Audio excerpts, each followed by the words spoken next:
Hello to all of you. आज हम discuss कर रहे हैं हमारा topic conductance of electrolytic solutions. तो इसमें हम इलेक्ट्रोलाइट्स के बारे में पढ़ेंगे, इलेक्ट्रोलाइट्स की टाइप के बारे में पढ़ेंगे और फिर एक डेफिनेशन आएगी हमारी डिग्री ऑफ आयनाइजेशन की, वो डिस्कस करेंगे। फिर हम उन फैक्टर्स को भी यहाँ पे डिस्कस करेंगे जिन फैक्टर्स पे हमारे इलेक्ट्रोलिटिक सॉल्यूशन की कंडक्टेंस जो है वो डिपेंड करती है। मतलब किन किन फैक्टर्स के रिस्पेक्ट में हमारी जो इलेक्ट्रोलिटिक कंडक्शन है वो इंक्रीज हो जाती है या डिक्रीज हो जाती है। तो ये सब चीज़ें हम आज के लेक्चर में डिस्कस करेंगे। इलेक्ट्रोलिटिक सॉल्यूशंस की कंडक्टेंस को पढ़ने से पहले हमें ये पता होना चाहिए कि कंडक्टर्स होते क्या हैं। तो देखो, ऐसे सब्सटेंसेस जो अलाउ करती हैं इलेक्ट्रिसिटी को उनके अंदर से पास करने के लिए, ऐसे सब्सटेंसेस को हम क्या बोलते हैं? कंडक्टर्स बोलते हैं। Substances which allow electricity to pass through them are called conductors. और ये जो कंडक्टर्स हम पढ़ते हैं, ये कंडक्टर्स हमारे पास होते हैं जनरली दो टाइप्स के। तो पहले हमारे पास यहाँ पे जो फर्स्ट टाइप है कंडक्टर्स की हमारे पास इलेक्ट्रॉनिक कंडक्टर्स। सेकंड टाइप जो होती है हमारे पास हमारे कंडक्टर्स की, वो है इलेक्ट्रोलिटिक कंडक्टर्स, जिसको हम अभी डिटेल में डिस्कस करेंगे। इलेक्ट्रॉनिक कंडक्टर्स हमारे वो कंडक्टर होते हैं जो इलेक्ट्रिसिटी कंडक्ट करेंगे विदाउट डीकम्पोजिशन।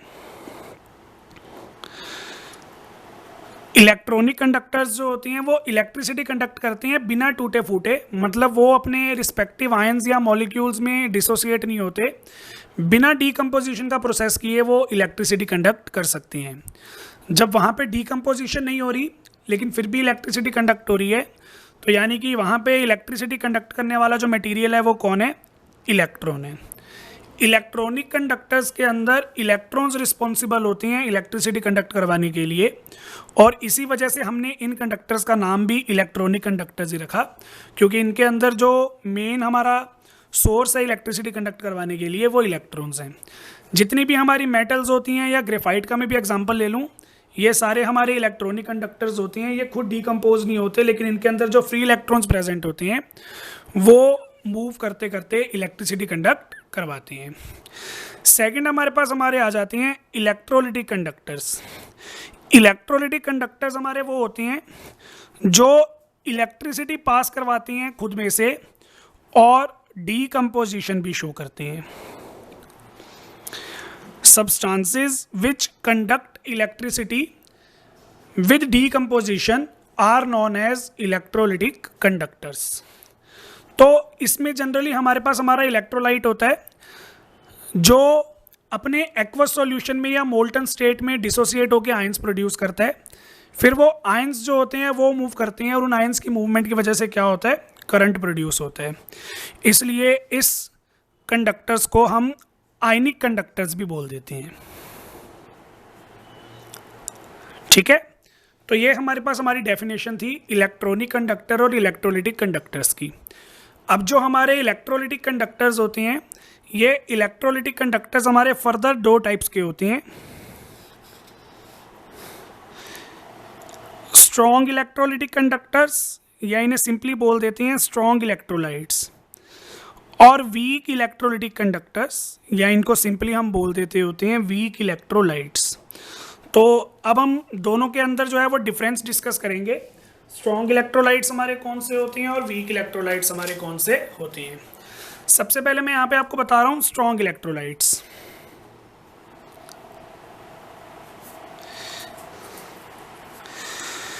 स्ट्रॉन्ग इलेक्ट्रोलाइट्स हमारे वो इलेक्ट्रोलाइट्स होते हैं जो अपने एक्वस सॉल्यूशन में या अपनी मोल्टन स्टेट में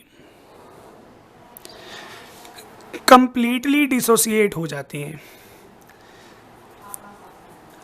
मतलब सपोज करो मैंने कोई भी एक इलेक्ट्रोलाइट ले लिया AB, उसकी अमाउंट मैंने ले ली 100 ग्राम। जब मैंने इसका एक्वस सॉल्यूशन बनाया तो 100 ग्राम में से 99.9 ग्राम जो था वो डिसोसिएट हो गया A पॉजिटिव और B नेगेटिव के अंदर। तो 100 ग्राम में से 99.9 ग्राम तो डिसोसिएट ही हो गया। इसका मतलब लगभग सारी अमाउंट डिसोसिएट हो गई, और ऐसे इलेक्ट्रोलाइट जो ऑलमोस्ट कंप्लीटली डिसोसिएट हो जाती हैं उन्हें हम क्या बोलते हैं, स्ट्रॉन्ग इलेक्ट्रोलाइट्स बोलते हैं। अब स्ट्रॉन्ग इलेक्ट्रोलाइट्स थे, कंप्लीटली डिसोसिएट हो चुके हैं, तो इन्होंने ज़्यादा से ज़्यादा आयंस जो है वो प्रोड्यूस कर दिए होंगे। जितने ज़्यादा आयंस जो है वो प्रोड्यूस होंगे उतनी ज़्यादा इलेक्ट्रिसिटी वहाँ पे कंडक्ट होगी। तो स्ट्रॉन्ग इलेक्ट्रोलाइट्स जो होते हैं वो इलेक्ट्रिसिटी कंडक्ट करते हैं to a very large extent, बहुत ही लंबे स्केल पे, बड़े स्केल पे इलेक्ट्रिसिटी कंडक्ट ये कर सकते हैं। तो ये थे हमारे स्ट्रॉन्ग इलेक्ट्रोलाइट्स। इनके एग्जांपल्स में हमारे पास आ जाते हैं हमारे स्ट्रॉन्ग एसिड्स, जैसे H2SO4 है, HNO3 है, HCl है। ये सारे हमारे स्ट्रॉन्ग इलेक्ट्रोलाइट्स हैं और स्ट्रॉन्ग एसिड्स हैं। स्ट्रॉन्ग बेसिस भी आप ले सकते हो, जैसे NaOH है, KOH है, और जितने भी हमारे इनऑर्गेनिक सॉल्ट्स होती हैं वो लगभग सारे के सारे जो होते हैं वो स्ट्रॉन्ग इलेक्ट्रोलाइट्स की कैटेगरी में आती हैं। नेक्स्ट फिर हमारे पास आ जाएंगे हमारे वीक इलेक्ट्रोलाइट्स।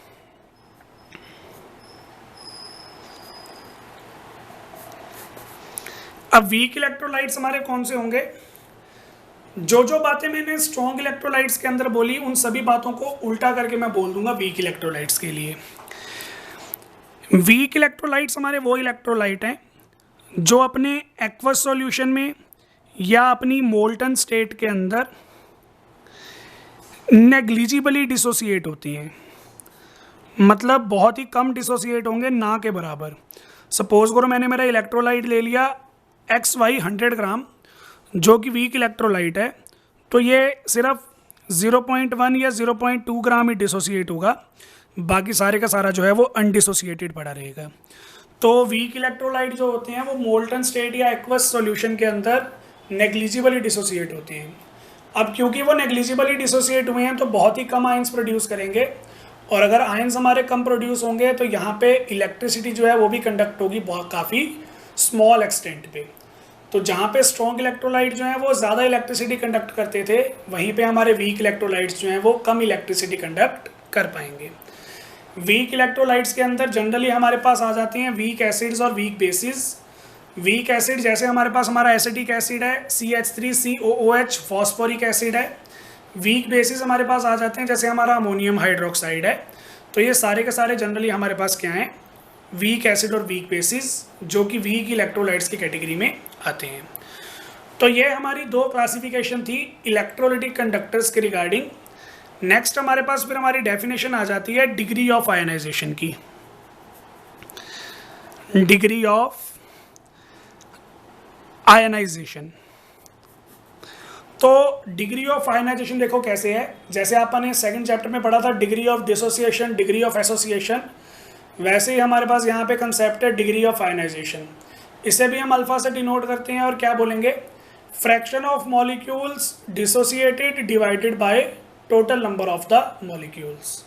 वहाँ पे हमने यही बोला था कि हमारे कितने जो इलेक्ट्रोलाइट के मॉलिक्यूल्स हैं वो डिसोसिएट हो गए divided by total number of molecule, इनका जो फ्रैक्शन आ रहा होता है ये हमारी डिग्री ऑफ आयनाइजेशन है। स्ट्रॉन्ग इलेक्ट्रोलाइट्स जो होते हैं वो ऑलमोस्ट कंप्लीटली डिसोसिएट हो जाती हैं, तो स्ट्रॉन्ग इलेक्ट्रोलाइट्स के लिए जो हमारे पास डिग्री ऑफ आयनाइजेशन की वैल्यू आती है वो लगभग 1 के करीब आएगी। वीक इलेक्ट्रोलाइट्स जो होते हैं वो कंप्लीटली डिसोसिएट नहीं होते, इसलिए वीक इलेक्ट्रोलाइट्स की जो वैल्यू होती है डिग्री ऑफ आयनाइजेशन की वो हमेशा लेस देन 1 आती है।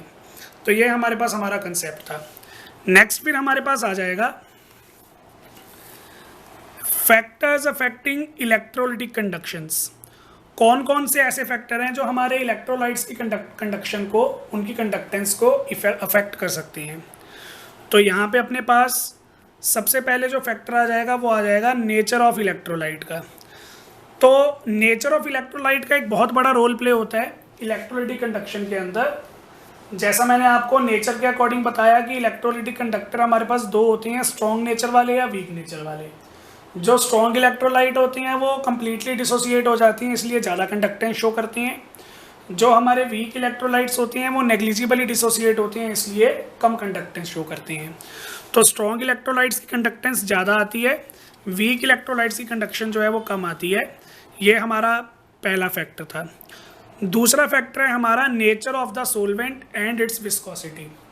स्ट्रॉन्ग इलेक्ट्रोलाइट्स और वीक इलेक्ट्रोलाइट्स का जब हम सॉल्यूशन बना रहे हैं तो उनका सॉल्यूशन बनाते टाइम हमने कौन सा सॉल्वेंट जो है वो यूज़ किया, तो उसके बारे में हम डिस्कशन करनी है।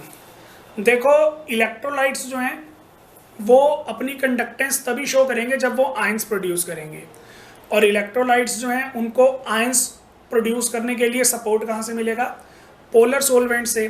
अगर आप सॉल्वेंट्स लेते हो पोलर सॉल्वेंट्स जो हैं वो आयंस को प्रेफर करते हैं, तो आपके जो इलेक्ट्रोलाइट्स होंगे वो आयंस प्रोड्यूस करेंगे, और फिर जब वो आयंस प्रोड्यूस करेंगे तो इलेक्ट्रिसिटी कंडक्ट करेंगे।